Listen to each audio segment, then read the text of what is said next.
Olá, boa noite a todos. Estamos começando agora a gravação do 14º episódio do nosso podcast de 3. Hoje, acho que não caiu. Voltou.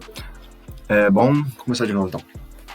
Boa noite a todos. Estamos começando agora a gravação do 14º episódio do nosso podcast de 3. Hoje, que é noite de All-Star Game na NBA, vai ter os challenges também, vai ser tudo num dia só. Dessa vez, por conta do coronavírus, inclusive não vai ter o jogo dos calouros, né? Que na verdade não é dos calouros, mas é dos Estados Unidos contra o mundo, mas eles só usam os calouros, que está no primeiro ou no segundo ano da liga. Não vai ter esses jogos, vai ser o 3-point contest, o dunk contest, o skill challenge e o jogo normal. Começa daqui a pouquinho, por isso a gente está gravando mais cedo, inclusive. Mas antes disso a gente tem coisas sobre NBB para comentar, o nosso basquete, o novo basquete Brasil. E para comentar os jogos dessa semana aqui comigo, temos como sempre o nosso amigo Igão. Pode se apresentar aí, Igão. Fala galera, Igão na voz aqui, começando mais um episódio. Vamos falar dessa semana do NBB, igual o Daniel, estou bem empolgado para o All-Star Game da NBA, mas também estou bastante empolgado para o All-Star Game da NBB, que vai acontecer daqui 12 dias. Fiquem ligados que certamente tem um programa sobre. E galera, sobre o nosso podcast, vocês já sabem, não se esqueçam de se inscrever nas nossas redes sociais, lá no Twitter, podcast 3, no YouTube, se inscreva no nosso canal, a gente está sempre postando as nossas gravações lá, aparece aí para vocês, tudo certinho, aquele esquema. Se inscreva aqui também na Twitch, a gente está tentando fazer esse nosso canal crescer, quem sabe um dia a gente consegue uma parceria, alguma coisa pra gente evoluir. E no Instagram a gente também tá lá no @podcast3, tudo junto. Então é isso, galera. Vamos para cima mais um episódio. E além do Igão, temos aqui o famosinho do Twitter, como já é conhecido de vocês, Guilherme Alves. Se apresenta aí, Guilherme. Fala pessoal, boa noite Daniel, boa noite Igão, boa noite para quem está acompanhando a gente na Twitch e para quem está ouvindo a gente no Spotify ou em qualquer plataforma de streaming, em qualquer horário do seu dia. Espero que você esteja tendo um ótimo dia. Se não estiver tendo, a partir de agora vai ficar muito bom. Vamos falar um pouquinho de NBB agora, no esquenta, entre aspas, pro All-Star Game da NBA, mas enquanto não chega a hora, o nosso foco é aqui no basquete brasileiro, que tem muita coisa boa pra gente falar hoje. Então vamos começar, né? O primeiro jogo que a gente vai falar é a vitória do Pato Basquete sobre o São Paulo por 85-84. O São Paulo que vem numa série terrível de derrotas em todas as competições que vem participando, está perdendo muitos jogos e não foi diferente no NBB.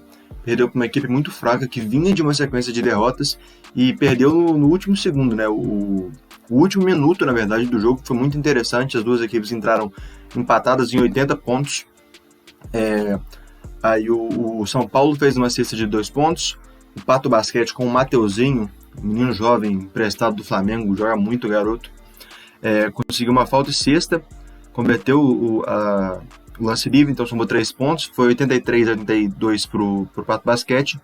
Faltando 3 segundos, o Jorginho do São Paulo conseguiu fazer uma cesta, uma bandeja muito bonita, colocou o São Paulo à frente de novo por 84-83, e faltando 1,6 segundos, o Thornton do Pato conseguiu a cesta da vitória, e que deu, obviamente, a vitória para a equipe do Pato, que não venceu um bom tempo, né? Então os jogadores e a torcida do Pato ficaram bastante animados com essa vitória, ainda mais por ser em cima do São Paulo, né? Que é uma equipe tão forte. E falando aí, o que você tem a dizer sobre essa partida, galera? Foi um jogão, né? Assim, foi um jogo bem interessante, principalmente nos minutos finais, igual você disse.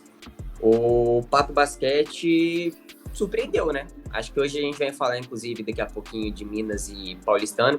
Então a gente tem 2 surpresas no episódio de hoje, 2 zebras para mostrar que o favorito mesmo é só fora da quadra e quando você entra lá dentro para jogar, a coisa muda totalmente de figura.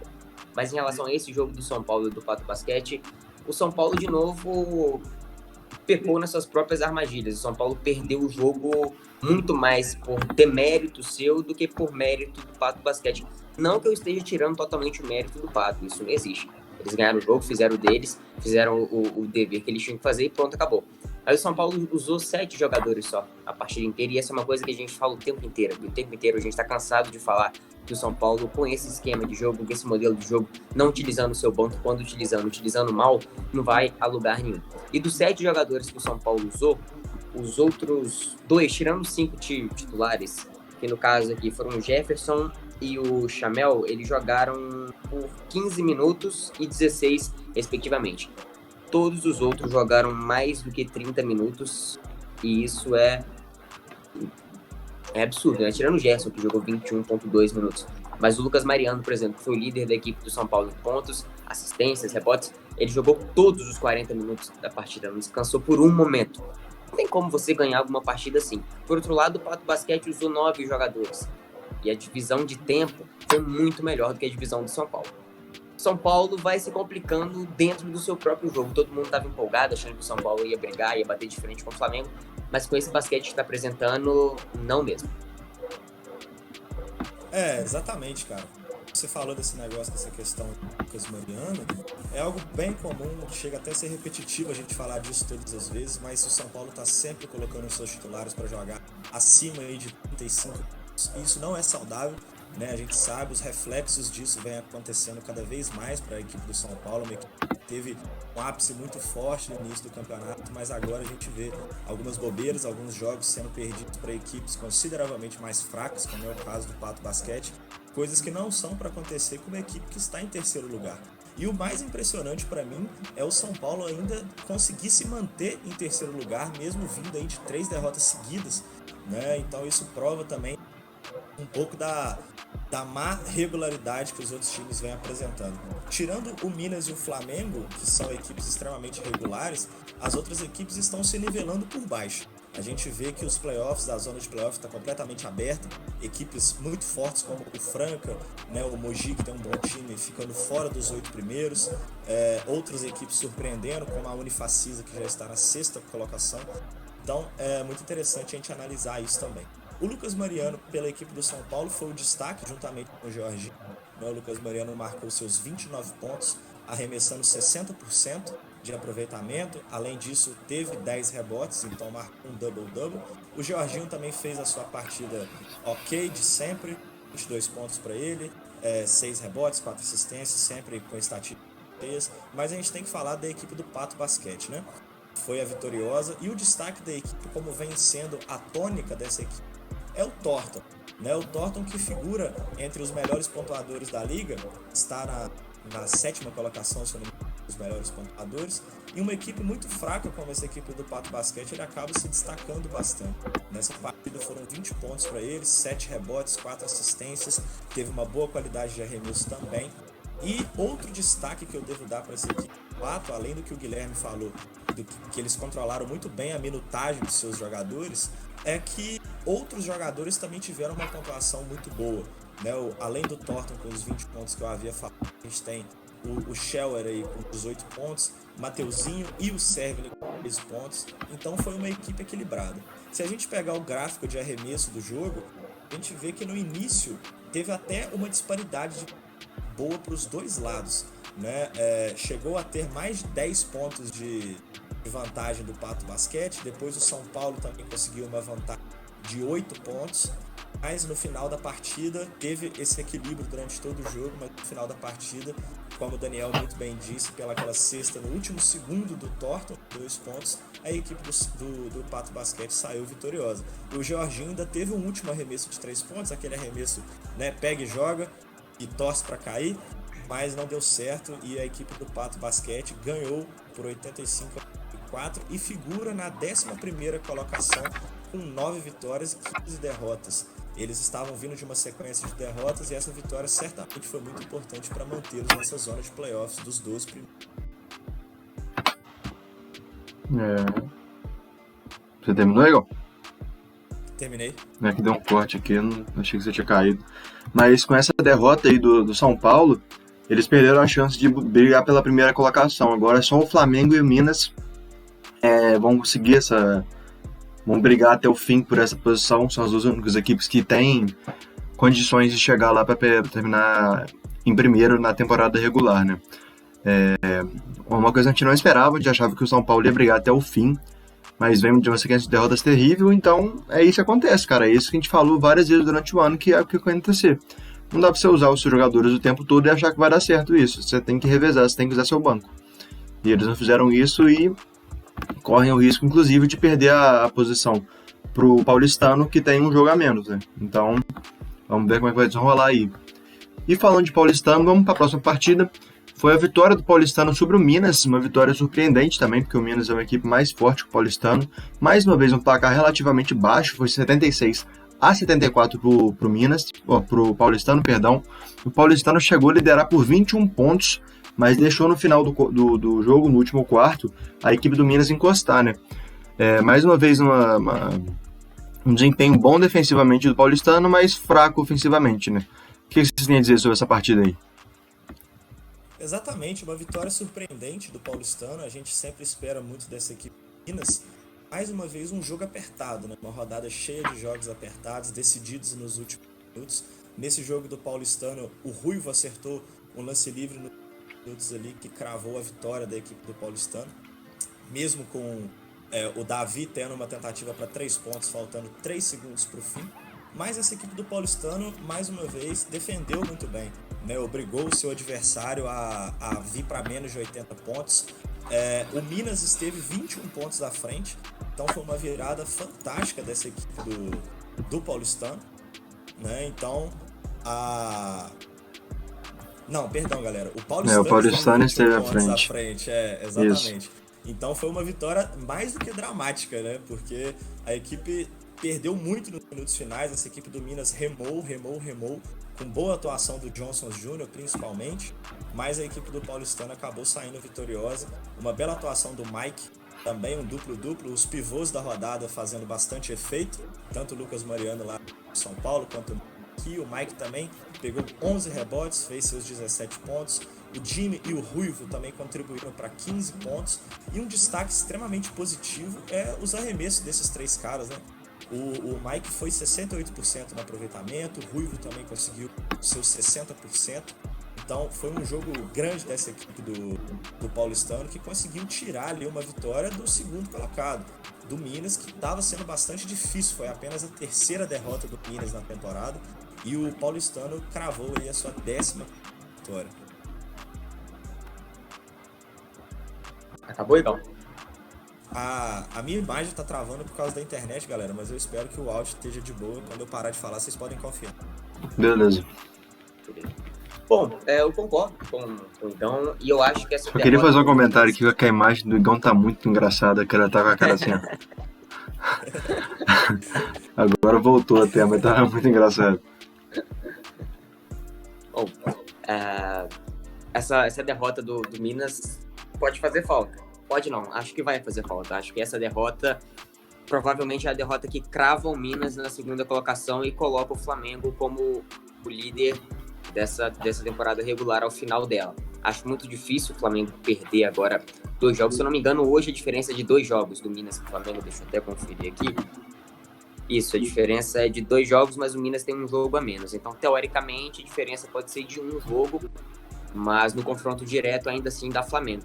Então o Minas teria que vencer 2, o Flamengo perder 2. Dá, mas ainda é difícil. Se o Flamengo não perde essa 1ª colocação, essa derrota do Minas contra o Paulistano vai fazer falta lá na frente. Em relação à partida, gostei muito da partida do Mike, gostei muito da partida do Ruivo, do Jimmy. Eles dividiram muito bem as funções ofensivas desse time do Paulistano e fizeram acontecer. Se por um lado eles tiveram um aproveitamento de quadro muito bom, do lado do Minas a gente não pode falar a mesma coisa. Tirando aí o Johnson Jr. e o David Jackson, que tiveram mais de 50% de aproveitamento, jogadores que a gente acostumava ver ajudando e auxiliando na parte ofensiva do Minas não conseguiram fazer isso nesse jogo, muito por conta da forte defesa do Paulistano, que a gente já sabe que é muito boa, a gente fala isso sempre aqui. O Paulistano é um time que, quando vence seus jogos, principalmente contra adversários mais fracos, a pontuação é pequena, porque consegue ter uma solidez defensiva muito maior do que a maioria dos outros times da liga. Em relação aos arremessos individuais aqui do Minas, por exemplo, o Davi ele teve 31% só de arremesso, o Gui Santos teve 38%, o Queiroz teve 32%. Então, assim, eram jogadores que costumavam fazer mais ofensivamente pelo Minas e nessa partida não conseguiram fazer isso. Não vou dizer que eles foram totalmente anulados, mas pelo menos limitados eles foram, e essa provavelmente foi a parte chave da vitória do Paulistano. Foi nesses matchups que deram parecer favorável para o Paulistano, que acabaram sacramentando essa vitória. No mais, eu nem acho assim que essa derrota, aliás, que a vitória do Paulistano tenha sido uma coisa extremamente surpreendente. Não me encaro como uma zebra total, porque a gente sabe das qualidades do Paulistano. Óbvio que o Minas era favorito. Isso eu acho que ninguém vai negar aqui. Mas favoritismo fica do lado de fora. Quando a gente entra em quadra, não existe isso. E quem cumpriu melhor seu papel lá dentro é que vai vencer a partida. E nesse jogo foi o Paulistano que fez isso. Jogou muito bem, conseguiu anular muito bem as armas ofensivas do Minas e mereceu bem a vitória. Acho que, inclusive, vai complicar a vida de quem pegar nos playoffs. O Igão comentou que foi apenas a terceira derrota do Minas e foi a primeira derrota que não foi pro Flamengo, né? Porque as outras duas derrotas tinham sido para a equipe rubro-negro. O resto, o Minas tinha vencido todas, inclusive o São Paulo. Na época que o São Paulo estava bem, o Minas conseguiu uma virada. E perdeu agora pro Paulistano, né? Para mim é surpresa, eu não achava que o Paulistano ia ganhar, mas também não é nada de outro mundo, como o Guilherme disse. A equipe do Paulistano é uma equipe boa, a gente tem noção do poderio ofensivo da equipe do Paulistano, mas ainda assim é um pouco surpreendente. Mas vamos falar do Flamengo, vamos falar do líder. O Flamengo teve duas partidas muito difíceis, partida contra o Franca, que é sempre um clássico, apesar do Franca não estar no momento tão bom, e é dela que nós vamos falar primeiro. O Flamengo venceu o Franca por 94-91. O Flamengo chegou a abrir uma vantagem muito boa no final do jogo, mas deixou o Franca encostar, só que não foi suficiente para poder evitar a vitória da equipe carioca, que venceu mais uma. Essa aí foi a nona, né? Eles têm 10 seguidas agora, mas essa aí foi a nona e seguem líder da competição. O que vocês têm para falar sobre essa partida aí? Uma coisa curiosa dessa partida é que o Flamengo ele foi inferior em porcentagem de todos os arremessos em relação ao Franca. Na porcentagem total, o Franca teve 54,8% e o Flamengo teve 44,3%. Nos arremessos de 3 pontos, o Franca teve 42,9%. E o Flamengo 35,6%, um aproveitamento bem abaixo, inclusive, do que o Flamengo vinha apresentando. Em 2 pontos, 55% para o Franca e 52% para o Flamengo. E lance livre, 87% para o Franca e 74,1% para o Flamengo. É curioso, mas a gente percebe que nem sempre as estatísticas vão estar a favor da equipe que venceu ou que perdeu. Por que o Flamengo teve menos aproveitamento do que o Franca? Porque tentou muito mais. A diferença de pontos tentados do Franca para o Flamengo é muito alta. O Franca tentou 166 pontos e o Flamengo tentou 212. Então, mesmo você tendo um aproveitamento menor, teoricamente, se você tenta mais, consequentemente, você vai fazer mais pontos. E foi exatamente isso que aconteceu. No mais, foi um jogo muito pegado, né? O Franca ainda deu indícios daquele Franca que a gente esperava lá no início do ano, de um time que poderia ser competitivo. Foi competitivo contra o Flamengo, não foi o bastante para parar eles, mas já dá um ânimozinho para o seu torcedor esperar pelo menos alguma coisinha decente na pós-temporada. Se vai longe, eu acho que não. Se eu tivesse que apostar, eu apostaria que o Franca não iria longe por tudo que a gente já viu deles nessa temporada, no geral. Mas esse jogo é sim um ponto animador para o seu torcedor. No total, o jogo foi equilibrado, o Flamengo chegou a ter ainda uma vantagem em relação ao Franca, mas não era nada absurdo e a gente viu isso no final da partida. Acho que, independente da vitória ter sido do Flamengo, eu não consigo pontuar outra coisa a não ser o jogo competitivo do Franca, porque querendo ou não, a gente não esperava que isso fosse acontecer. Para mim, na minha cabeça, o Flamengo iria amassar o Franca. Totalmente o oposto do que foi nesse jogo. Em relação às atuações individuais do Flamengo, a gente teve uma partida monumental do Marquinhos, com 73% de aproveitamento de quadra, 30 pontos. É uma coisa absurda, ele carregou o Flamengo nessa partida, uma atuação de gala, e a vitória do Flamengo está pelo menos aos 50% nas costas dele. Eu concordo com o que você disse. E eu também acho que faz muito sentido você falar que essa equipe do Flamengo passaria a equipe do Franca, até por causa das campanhas, né?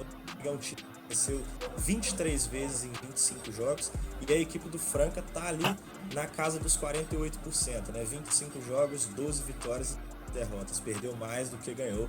Mas Flamengo e Franca é sempre um jogo grande, que nome de NBB. Então a gente não pode duvidar do potencial dessas equipes. O Marquinhos realmente, quando o Flamengo precisa dele, ele mostra que está lá para isso. Sempre fazendo jogos grandes quando é necessário, é a cara dessa equipe, é o cara ali mais, o expoente mais talentoso talvez que a gente tenha nessa equipe do Flamengo. O Olivinha também sempre foi bem na sua defesa, foram 13 rebotes para ele, sendo que 7 ofensivos. O Olivinha se destaca muito nesses rebotes ofensivos, é fantástico. ele pegar tantos rebotes, e não é um cara tão alto, como o Daniel já até mencionou outras vezes, é um cara com um posicionamento, um senso de quadra, uma inteligência de jogo, né, o tal do QI de basquete que ele sempre fala, impressionante. Então eu também boto um pouco dessa vitória nas costas dele aí. Além disso, pela equipe do Franca, a gente teve outro veterano, né, além do Marquinhos, o André Góes, também jogou muito, foram 27 pontos e 65% de aproveitamento. Da mesma forma que o Marquinhos martelou bem de lá, o André Góes também jogou muito daqui, jogou muito bem, mas a equipe do Franca não teve força suficiente para bater o Flamengo, e na verdade ninguém está tendo, né? O Flamengo vai caminhando aí a passos largos, principalmente mais uma derrota do Palmeiras para garantir a primeira colocação, e tem tudo para brigar bem forte para ser campeão da Liga novamente. Um destaque também muito positivo para a equipe do Franca é que nem o Lucas Dias nem o Jamal jogaram essa partida, e mesmo assim eles conseguiram apertar bastante o jogo pro Flamengo, né? Então, para a torcida francana, é uma coisa assim, a se segurar, né, para a pós-temporada, que é a temporada do Franca é muito abaixo do que a gente esperava, muito abaixo do que eles podem entregar, mas essa partida que deu uma esperança, uma pontinha de esperança para poder, pelo menos, dar um certo trabalho para as outras equipes na hora dos playoffs, né? E vamos continuar no Flamengo. O Flamengo nunca perde, aparentemente. Venceu o Bauru dessa vez por 91-86. É outro clássico do basquete brasileiro. O Bauru, que vem na situação melhor do que o Franca, inclusive vem de vitórias muito boas. Se não me engano, foram 3 partidas seguidas pontuando mais de que 100 pontos. Mas não conseguiu vencer o Flamengo. O Flamengo mais uma vez dominou. Mais uma vez usou muito elenco e usou muito bem. O que vocês têm a falar dessa partida aí? Mais um jogo equilibrado. Mais um jogo que o Flamengo saiu vitorioso, porque é um time que sabe matar as partidas. Da mesma forma que a gente citou Olivier no último jogo contra o Franca, adivinha quem eu vou citar agora? Justamente Olivier e Marquinhos, juntando aí forças para conseguir os destaques dessa partida. Dessa vez o Olivier, que havia marcado só 5 pontos contra o Franca, veio forte, 20 pontos. Marquinhos também manteve uma atuação excelente, com 19 pontos, quase 80% de aproveitamento. Isso é bizarro, galera. 80% de aproveitamento, foi 79% na verdade. Mas, né, vamos encher a bola do Marquinhos. O arremesso de 3 dele estava caindo mais, 4 de 5. Mais um cara que, mais uma vez, o cara estava on fire e levou o Flamengo para a vitória. Para a equipe do Bauru, a gente teve até o Gui Deodato sendo o maior pontuador da partida, 24 pontos, também pegou 6 rebotes, mas essa equipe do Bauru ainda sente falta daquele Bauru que começou a temporada, né? Não é o mesmo, não tem como a gente falar isso. O time já está lá na 5ª colocação, chegou a figurar em 3º por várias rodadas, então é um time que está em queda, mas ainda assim um time competitivo, tem que ser respeitado. O Alexei Borges realmente ainda não conseguiu emplacar alguma atuação daquelas de encher os nossos olhos, né, dos comentários. Nessa partida contra o Flamengo foram apenas 13 pontos para ele, coisa que eu não boto só nas costas do Alexei, mas sim na boa defesa que o Flamengo desempenha. E certamente isso faz diferença quando enfrenta os times. É uma equipe que praticamente não perde, apenas 2 derrotas nesses 25 jogos, mais de 90% de aproveitamento. Então nem tem muito o que falar. Quando a gente fala dessa equipe do Flamengo, basicamente a gente fala para elogiar. A gente elogia diversos jogadores. Por exemplo, nessa partida temos 5 jogadores com double fingers, né? O famoso inglês desnecessário que a gente sempre adora usar, passando dos 10 pontos. Foi ali o Mineiro, o Hetzheimer, o Balbi, todos eles acima dos 10 pontos. Todos eles com uma pilotagem saudável.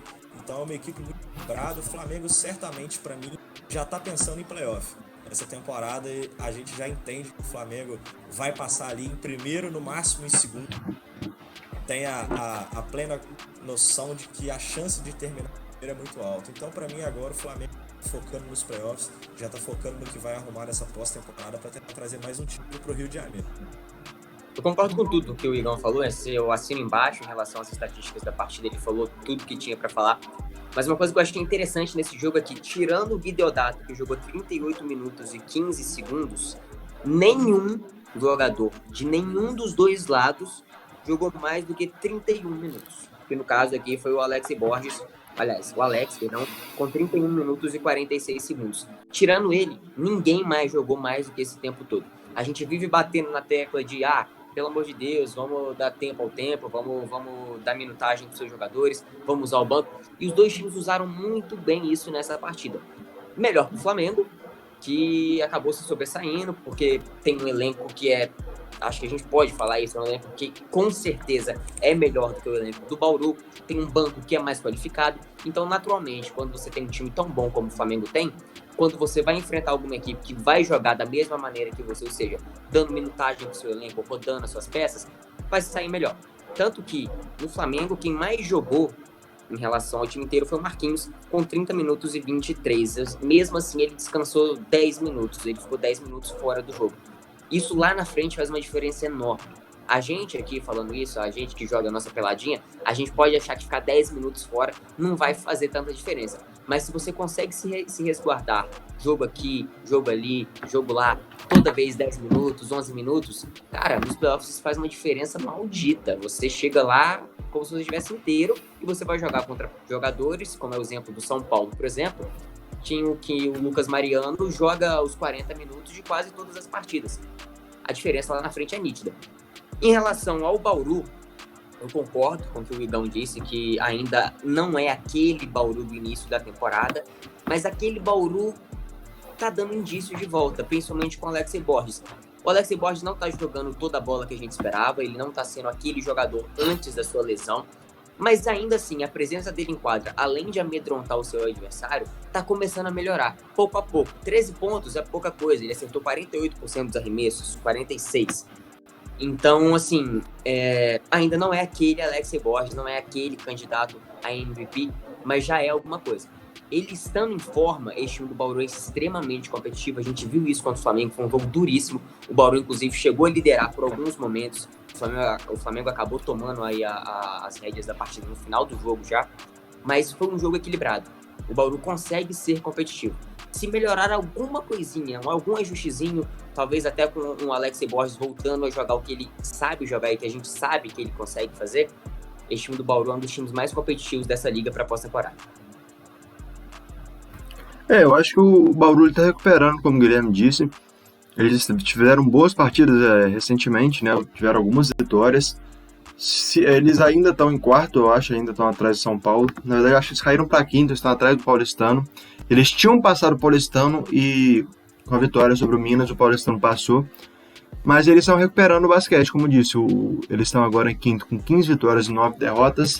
E a esperança para o torcedor do Bauru e para o fã de basquete é que eles voltem a jogar o basquete que eles podem jogar, para que nos playoffs a gente possa acompanhar mais jogos interessantes, pegados, e não uma coisa que a gente já sabe quem vai ganhar, né? Porque isso aí eu acho que deixa o esporte muito mais chato.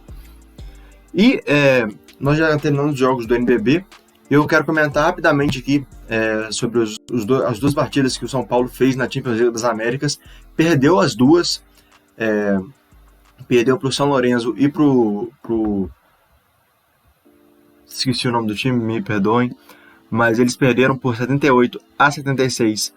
Universidade Concepción. Isso, perfeito. Perderam de 78-76 para o Universidade Concepción e de 73-65 para o Santos. Por 15, perdão. Então foram duas partidas muito ruins de São Paulo, somadas às partidas ruins que eles já estão fazendo na NBB. E isso, pra mim, cara, com certeza é reflexo do jeito que eles utilizam o banco deles. Na verdade, que eles não utilizam o banco deles, né? Porque eles não colocam jogadores pra jogar. Chega uma hora que vai cansar, que vai estar em uma fase, que vai, deixar a desejar. E é nessas horas que você precisa do banco. E eles não têm. Eles não usam, quando usam errado. Então esse aí é mais um reflexo da temporada para São Paulo, né? Da queda da temporada de São Paulo, que estava sendo muito boa e agora está sendo muito ruim. Exatamente, Daniel. A última vitória dessa equipe do São Paulo foi no dia 13 de fevereiro, já está fazendo mêsversário daqui. Então é uma equipe que precisa abrir os olhos se quiser se garantir nesses playoffs. Porque provavelmente eles vão se classificar bem, né? Estão em terceiro lugar. Eu não vejo o São Paulo caindo tanto assim de produção, mesmo que o Paulistano esteja ali na cola. E salve o Paulistano, né, galera? Que a gente gosta bastante, estão ali em lugar e subir. Mas essa equipe do São Paulo, se não ficar atenta, se cair numa primeira rodada de playoffs, vai passar vergonha e vai decepcionar. Então, essa coisa de que tem um elenco tão bom como o São Paulo, que tem o Jorginho, né, que é o MVP da liga, teoricamente o melhor jogador que atua aqui no nosso basquete nacional, não pode ficar tanto tempo sem ganhar uma partida, não pode perder 3 seguidas no NBB, né? Não se quiser se manter lá em cima. Isso aí é o papel das equipes que têm menos orçamento, que infelizmente não estão brigando por nada, mas eu acho que o São Paulo tem para recuperar. O próximo jogo é contra a equipe de Brasília, que está figurando na última colocação. Então, espero que daqui 3 dias, no dia 10 de março, eles consigam virar essa chavinha e voltar a vencer, porque a gente gosta muito dessa equipe do São Paulo. É um time divertido de ver jogar, mas tem muitos defeitos. Precisam abrir os olhos, porque senão vai tomar um sapeco aí logo de cara nos playoffs. Eu acho que o São Paulo perde pro Brasil. Aí fica feia a situação. Eu acho que eles não vão tomar sapeco no início, porque eles vão classificar direto para as quartas de finais, né? Então, a equipe que eles vão pegar é do 5º ao 12º lugar, então ele não tem chance de pegar nem Flamengo, nem Minas e nem, provavelmente, Paulistano, que vai ser a 4ª equipe, né? A se classificar no G4. Então, acho que na primeira rodada eles não caem, mas concordo com você, Igão. Se eles continuarem do jeito que eles estão, eles não chegam nem perto de dar trabalho para poder chegar na final. E agora, nesse exato momento, o Minas está vencendo o Instituto de Córdoba por 39-38, está no intervalo, também pela Champions League das Américas. Amanhã, o Flamengo também joga contra o Instituto de Córdoba e o Franca joga contra o São Lourenço. E na terça-feira, fechando essa rodada de Champions League, o Flamengo enfrenta o Minas. Vai ser um jogão, com certeza, 5h40. Quem puder assistir aí, vai passar na DAZN, e isso me revolta muito, eu odeio DAZN. Tem que ser aberto ao público, que isso só afasta o espectador que quer ver basquete, porque o basquete não é tão visto aqui, principalmente no NBB. Então, se você quer começar a ver uma coisa, você não quer pagar para ver isso, você quer ver de graça. Se você gostar, você continua vendo. E eu tenho certeza que quem vê vai gostar. Só que qual a chance de alguém pagar a inscrição do DAZN, que é um sistema horrível de transmissão, para poder assistir o basquete? Então, na minha opinião, isso acaba tirando um certo público do basquete, e isso é uma coisa que me deixa bem irritado.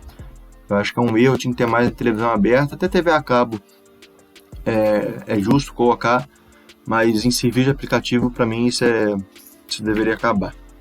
Perdão pela revolta, mas... Eu concordo com você. Eu também concordo com você. Eu Inclusive, concordo deixa eu com fazer... você porque... Pode Vai falar. lá. Então tá. Não, eu ia só dizer que agora eu vou dizer. Eu ia só dizer que o basquete do Brasil, ele tá muito pouco democrático, né? As pessoas precisam se esforçar muito para assistir, e isso só prejudica o crescimento do esporte. Porque se passa numa TV aberta, né? Não vou citar nomes, mas se passa numa TV aberta conhecida, num horário nobre, a gente conseguir público bem maior para assistir o basquete, que é um esporte muito divertido de se assistir, muito dinâmico. Eu tenho certeza que só não tem mais público por falta de democracia, de colocar disponível, né, para o grande público, porque só passam as finais, só passam alguns jogos. Então, se a NBB conseguisse fechar um canal de televisão aberta para transmitir a temporada inteira, né, a gente não tem a TV Globo ou outras televisões transmitindo aí o Campeonato Brasileiro, o Campeonato Carioca, igual a TV Record pegou o Campeonato Estadual do Carioca para fazer. Isso aí leva público. Então, a NBB tinha que investir na televisão, porque a internet é um caminho que está surgindo e está abrindo muitas portas, sim, mas ainda não é onde está a maioria das pessoas, infelizmente. No futuro vai ser, mas a gente precisa pensar no agora. Então, a NBB precisa investir um pouco mais nessa transmissão. E galera, só um outro comentário antes do Guilherme falar também. Eu tentei trazer uma qualidade maior aqui na transmissão, infelizmente não está colaborando muito com a minha câmera, mas vocês estão muito apreciados pelo lindo visual que o nosso Daniel investiu hoje aqui na câmera. Então eu tô tranquilo quanto a minha imagem não tá aparecendo direito. É duro. Daniel é o bigodão. É duro. Tá, mas o comentário que eu ia fazer é o seguinte, sobre a possibilidade do São Paulo não tomar vareio na primeira fase, primeira rodada, é que é o seguinte: existe a possibilidade do São Paulo pegar o Franca. O Franca hoje é o 10º colocado, o São Paulo é o 10º colocado, São Paulo é o 3º. Se acontecer, acho que a possibilidade do São Paulo cair já pro Franca, ela existe e é bem real. Deixa eu conferir aqui. Eu acho que no momento o São Paulo pegaria o vencedor de Fortaleza e Franca. Então realmente tem essa chance de acontecer isso mesmo. Inclusive, contra o Fortaleza, eu também já acho que tem como o São Paulo rodar. Tem que abrir o olho. Sim. A gente não pode desrespeitar essa equipe Franca, tá? Da campanha ser decepcionante. A gente ainda tem o Lucas Dias como o melhor pontuador da liga. Então, é uma equipe que precisa ficar de olhos abertos. Lá no início da temporada, a gente havia falado sobre quanto essa equipe do Franca seria prejudicada por ter tantos jovens no elenco, um elenco jovem, um elenco inexperiente. Mas ainda tem bons nomes, tem bons jogadores como o André Góes, como o Lucas Dias, como o Paulo. Então, é uma equipe que não pode ser desrespeitada. E a gente sabe que temporada regular é temporada regular, playoff é playoff. Os caras entram pra jogar, aí sim, eles entram pra jogar os 40 minutos, pra dar a vida, pra brigar por toda a bola, porque vale título. E se essa equipe do São Paulo não abrir o olho, vai realmente rodar na mão desses caras. Pois é, já que a gente tá falando de classificação dos playoffs, aí vamos dar uma passada na classificação do campeonato. O Flamengo é o líder com 25 jogos, 23 vitórias e 2 derrotas. O Minas vem na segunda colocação com 21 vitórias e 3 derrotas, seguido de São Paulo com 17 vitórias e 7 derrotas. O Paulistano está em quarto com 15 vitórias e 8 derrotas. O Bauru em quinto com 15 vitórias também e 9 derrotas, um jogo a mais que o Paulistano, perdão. Em sexto tem a Unifacisa, que tem 13 vitórias e 11 derrotas. Fortaleza com 13 vitórias e 11 derrotas, e o Corinthians também com 13 vitórias e 11 derrotas, fechando os 8 primeiros. Em nono vem o Mogi com 12 vitórias e 11 derrotas, e a partir daí todos para baixo tem um retrospecto negativo, tem um aproveitamento negativo. Em décimo, Franca com 12 vitórias e 13 derrotas. Em décimo primeiro, o Pato Basquete com 9 vitórias e 15 derrotas. O Cerrado com 7 vitórias e 17 derrotas. O Caxias com 7 vitórias e 18 derrotas. O Pinheiros, com 6 vitórias e 18 derrotas em 14º. Campo Mourão em 15º, com 5 vitórias e 18 derrotas. E o Brasília em último, com 4 vitórias e 20 derrotas. Nesse momento, estão classificados direto para as quartas de final Flamengo, Minas, São Paulo e Paulistano. E para a primeira rodada dos playoffs, o Bauru, a Unifacisa, o Fortaleza, o Corinthians, o Mogi, o Franca, o Pato Basquete e o Cerrado. O Caxias está ficando por fora aí por ter uma derrota a mais. E o Pinheiros parece que realmente não vai conseguir chegar lá, porque tá com a mesma quantidade de partidas e tem menos vitórias. Então parece que está se desenhando aí as equipes mesmo que vão disputar o campeonato. Eu queria voltar naquele episódio, no primeiro episódio do segundo turno, que a gente fez nossas previsões para saber quem está acertando, mas na última rodada a gente vai voltar aqui e eu tenho certeza que eu vou estar acertando, porque eu sempre acerto. Estamos finalizando aqui mais um episódio. Queria que vocês se despedissem aí. Quem quiser ir primeiro, fica à vontade. Daniel, pouco Galera, humilde, né? Vou começar aqui então. Pois é o menino das previsões, né? Mas lembrando que quem ganhou a previsão da Super 8 foi eu. Mas, não foi, não. Uai, eu apostei no Flamengo, pô. Foi? Foi. Volta lá no nosso primeiro episódio, lá no saudoso dia 9 de novembro de 2020. Mas se eu não me engano, você apostou no Bauru pra ganhar no BB, então... Compensa um, né? Rapaz, calma que vai rolar. A gente tem que voltar e anotar isso, trazer todo episódio, porque todo episódio é a mesma discussão. Mas galera, obrigado a quem ouviu a gente aqui, assistiu. Na verdade, quem assistiu só assistiu o Guilherme e o Daniel, não conseguiram me assistir direito, mas espero que tenha dado para ouvir tudo certinho. Desculpa aí pela qualidade ruim dessa vez, mas estamos firmes e não se esqueça de se inscrever nas nossas redes sociais, tá aparecendo para vocês aí na tela da Twitch.